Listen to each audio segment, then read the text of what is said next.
une fois une ville plongée dans une nuit magique, pleine d'étoiles. Dans cette ville, il y avait une maison. Et dans cette maison, une chambre. Et dans cette chambre, il y avait des jouets. Allez, venez, venez, entrez avec nous dans cette chambre où vont s'animer ces jouets pour cette nuit magique. Mais surtout, surtout, en silence. Autrement, la magie s'évanouira. Et cette nuit deviendra une nuit comme toutes les autres.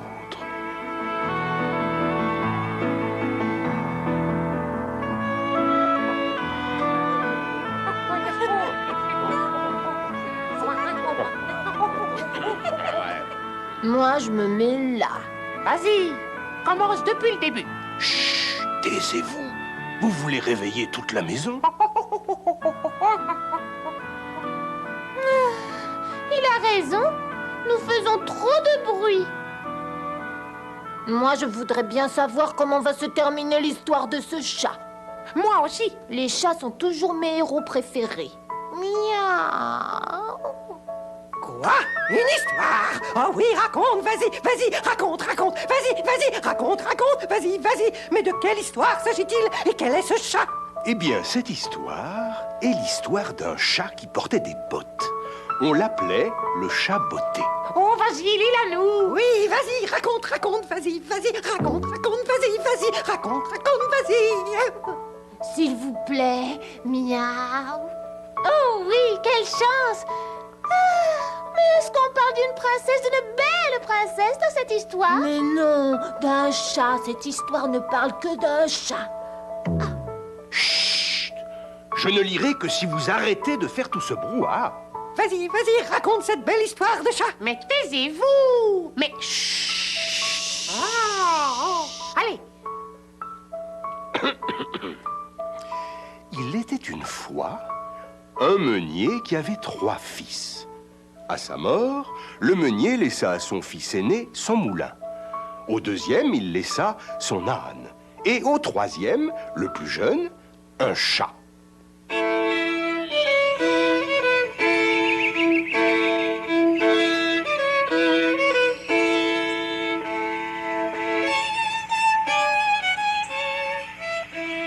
Et maintenant, que vais-je devenir?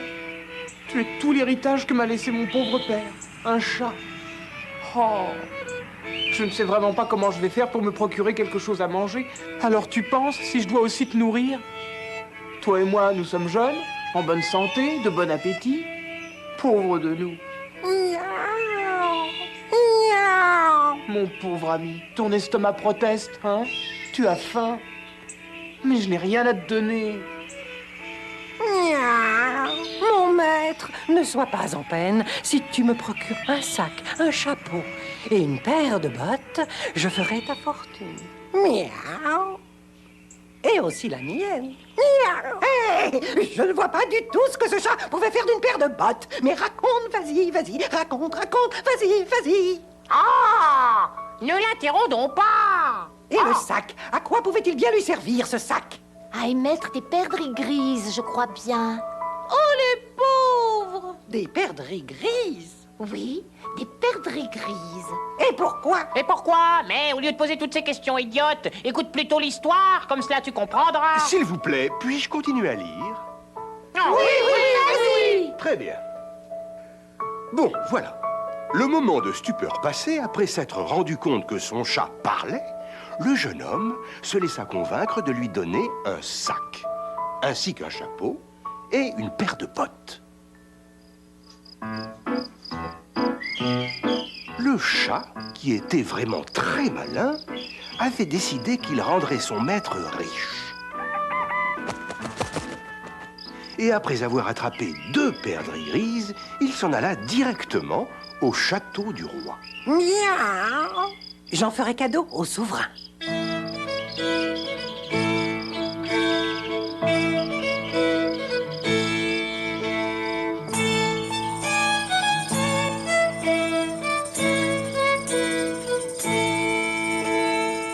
attraper les souris dans le vieux moulin. Je me suis lassé un très beau matin.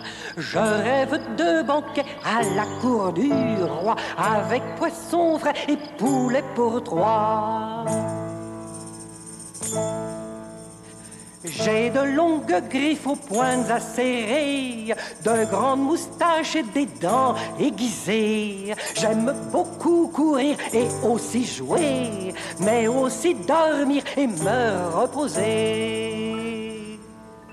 Miaou. Je suis le célèbre chaboté, le plus astucieux des animaux. Je n'ai peur ni des ogres ni des lions. Je n'en fais que quelques bouchées. Miaou.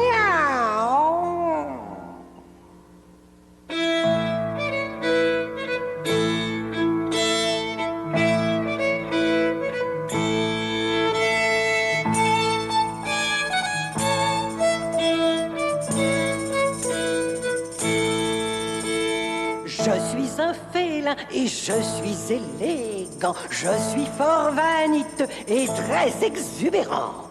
Je suis vraiment mignon et sémillant.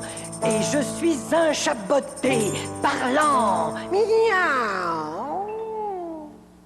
Je suis le célèbre chaboté, le plus astucieux des animaux. Miaou. Je n'ai peur ni des ogres ni des lions. Et je n'en fais que quelques bouchées. Rah! Je suis le célèbre chaboté, le plus astucieux des animaux. Je n'ai peur ni des ogres ni des lions. Et je n'en fais que quelques bouchées. Miaou!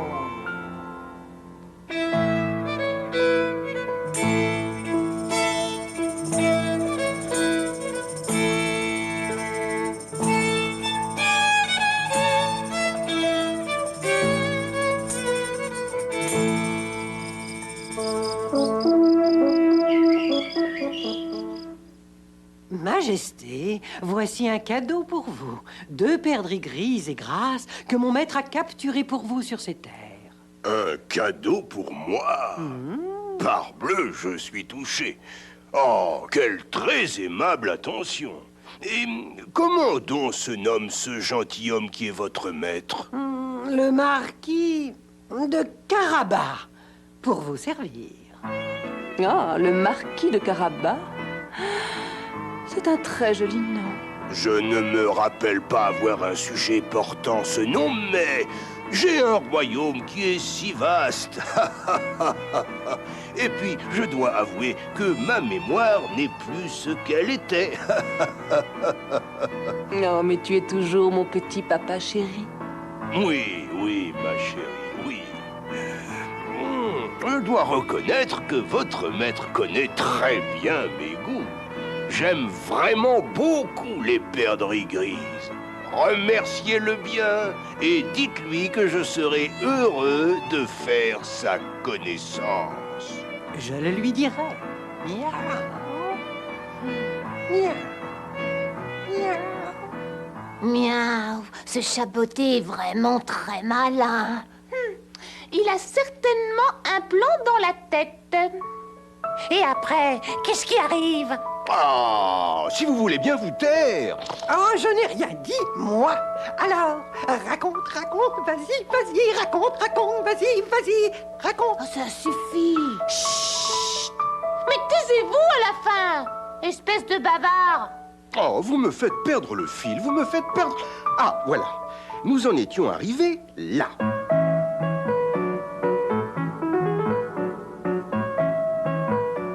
Et tous les jours, le chaboté se présenta au château en apportant toujours des cadeaux pour le roi et la princesse de la part de son maître, le marquis de Carabas.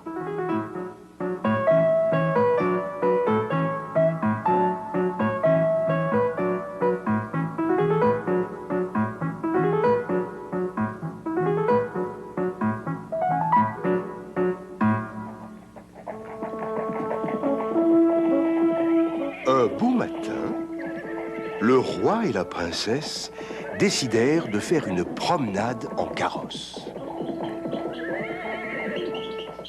N'est-ce pas le carrosse royal qui vient par là? Ouais, on le dirait bien. Hé, vous deux, là. C'est à nous que tu parles. Et à qui d'autre? Miaou. Il n'y a personne d'autre. Bon, écoutez-moi bien. Lorsque le carrosse royal passera par ici, et que le roi vous demandera à qui appartiennent ces terres, vous devrez répondre qu'elles sont à mon maître. À votre maître. Allez, répétez, miaou. Et si le roi passe par ici et qu'il demande à qui sont ces terres, nous devons répondre qu'elles appartiennent à votre maître. Mais en fait, qui est donc votre maître? Le marquis de Carabas. Vous avez compris? Dites-le autrement. Gare à vous! Miaou! Oh là là, ce qu'il est pressé. Ben, moi, il me fait peur, hein. Vaudrait mieux faire comme il dit. Autrement, je sais pas ce que ferait son maître. Ben ça. Le chat fit la leçon à tous les paysans qu'il rencontra sur son chemin. Et ainsi, à chaque fois que le roi s'arrêtait pour demander à qui appartenaient les terres qu'il traversait, il s'entendait répondre par tous les paysans épouvantés: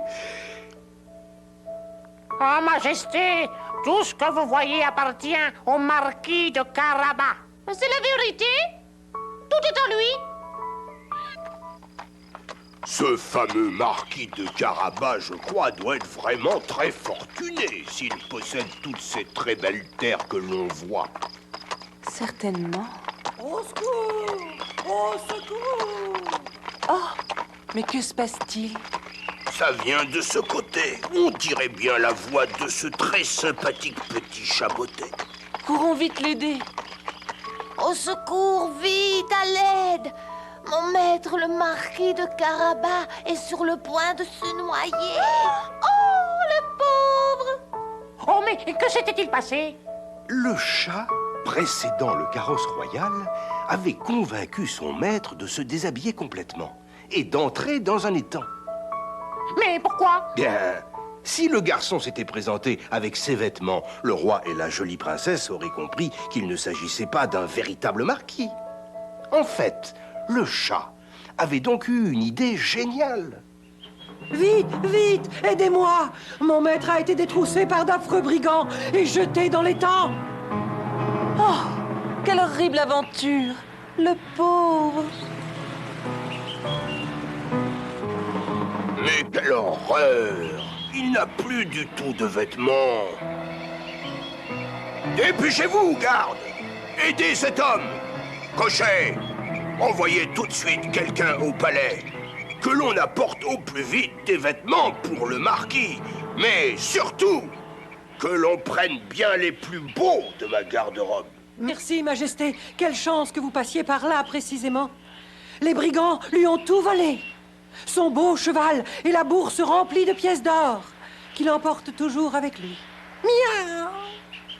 Le jeune homme, grâce aux soins du souverain, fut soigneusement séché et revêtu d'habits luxueux. Oh, il était si beau qu'il ressemblait à un vrai marquis. Ah, je parie que t'es déjà tombée amoureuse de lui. Oh, les filles, elles pensent qu'à se marier. Et le roi l'invita à monter dans son carrosse. Ah, mon cher marquis, j'ai enfin le grand plaisir de faire votre connaissance. Cela fait si longtemps que j'entends parler de vous. Vraiment? Nous souhaitions tant vous connaître. Je vous présente ma fille, la princesse. Enchanté. Ah, vraiment très enchanté. Moi aussi, vraiment. Maintenant, si vous permettez, je vous raccompagnerai à votre château, étant donné qu'on vous a dépossédé de votre cheval. Comment? Ben, c'est-à-dire que... je ne sais pas... Excellente idée. Je vous précéderai pour vous préparer un accueil digne de vous. Ah oui, à mon château, évidemment. Ne vous faites pas de soucis, monseigneur. À votre arrivée, tout sera parfaitement en ordre pour vous et pour vos invités. Parole de chat. Miaou.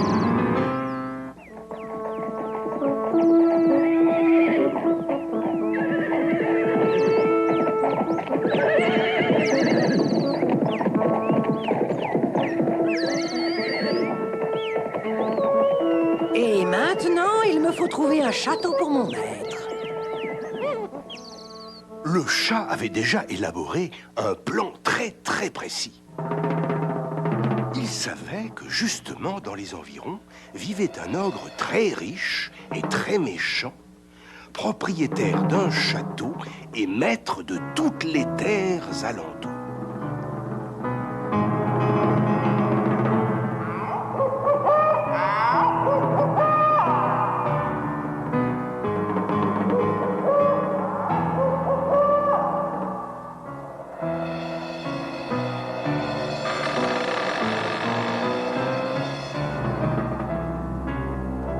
Quoi? Un ogre? Oh, maman, protégez-moi, j'ai peur.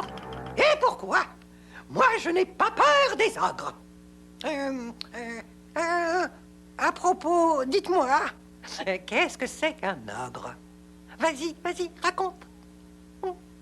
Oh, mais vas-tu te taire à la fin? À mon avis, c'est le chat botté qui va gagner. Pas vrai, Violetta? Certainement. Sois tranquille. Oh, mais encore une fois, voulez-vous bien vous taire? C'est un moment très important. Très bien dit.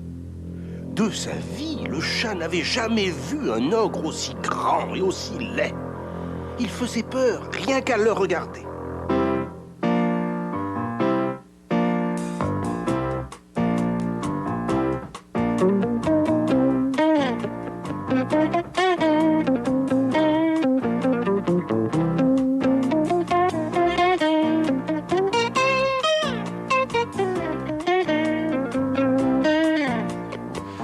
Je suis grand comme une montagne. D'un pas, je saute par-dessus la campagne. Si la nuit, je me mets à ronfler, un ouragan, je peux provoquer. Je suis méchant et primaire. J'ai un charme extraordinaire. Toujours immense est mon appétit. Je suis le plus laid de tout le pays. J'ai vraiment une faim atroce. Il ne peut pas me satisfaire d'un repas de noces. J'ai vraiment une faim animale. Je veux absolument faire un banquet colossal.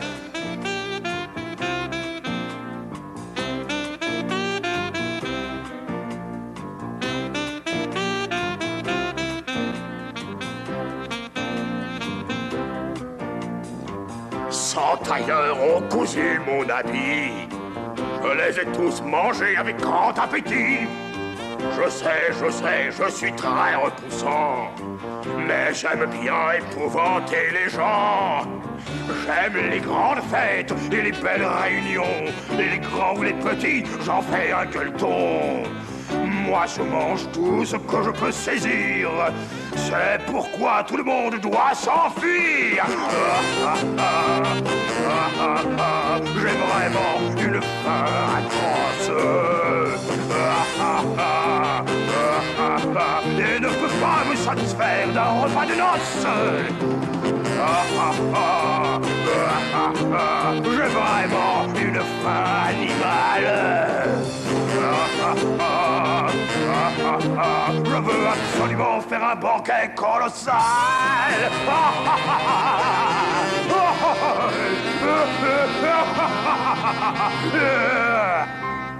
Alors, petit Minet, qu'est-ce que t'en dis?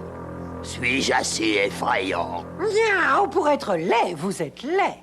Mais je ne peux pas croire que vous sachiez vous transformer en un vrai lion, comme on le dit partout. Tu ne le crois pas? Non. Je vais te faire voir de quoi je suis capable, petit Minet. Voilà, regarde bien. Oh, quelle frayeur! C'est vraiment effrayant! Quelles dents énormes! Mais comme ça, c'est trop facile. Moi, je parie, miaou, que vous ne sauriez pas vous transformer en un animal tout petit comme ça. Une souris, tiens, par exemple. Tu plaisantes? Je suis un ogre extrêmement puissant. Je peux me transformer en absolument tout ce que je veux. Voyons ça. Tu ne vas pas en croire tes yeux. Tu es content? Oui, et comment? Puisque je vais te manger. Oh, oh. Allez, allez, mes amis, le danger est passé. Approchez-vous. N'ayez pas peur. Ce chaboté très malin n'a fait qu'une bouchée de l'ogre épouvantable. Je crois que j'ai compris ce que c'était un ogre. Au fond, il n'était pas si effrayant. Oui, certes, on le comprend. Tu es très courageux. Vas-y. Pendant ce temps, le carrosse royal était arrivé au château de l'ogre. Lequel était devenu le château du marquis de Carabas. Étant donné que le marquis de Carabas était un garçon si beau et la princesse, une jeune fille si douce. Si vous savez tout, ce n'est pas la peine que je vous le lise. Oh, que t'es susceptible. Mais comment se termine cette histoire? Moi, je veux savoir. Le roi fut très heureux d'accorder la main de sa fille.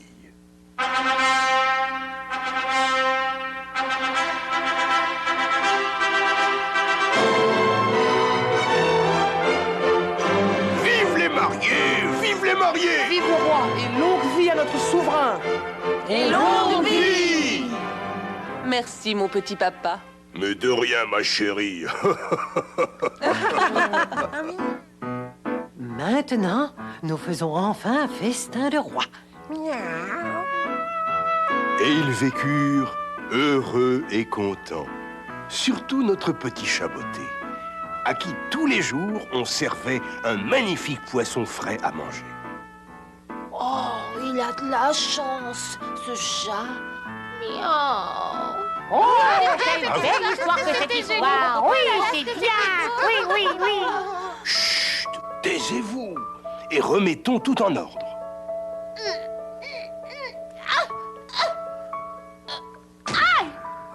Mais qu'est-ce que tu fabriques? Oh, gros bêta.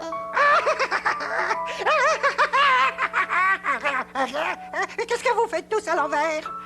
Bon, allez, allez, ce n'est pas le moment de jouer. Il faut que l'on remette tout en place, même ce très joli livre. Oh. Moi, vous savez, je suis certain que les chabotés existent vraiment. Miaou. Et aussi les princesses. Oh, comme il est tard.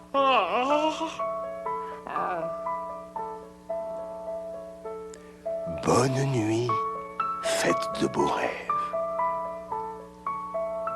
Je rentre dans ma petite maison. À demain, mes amis.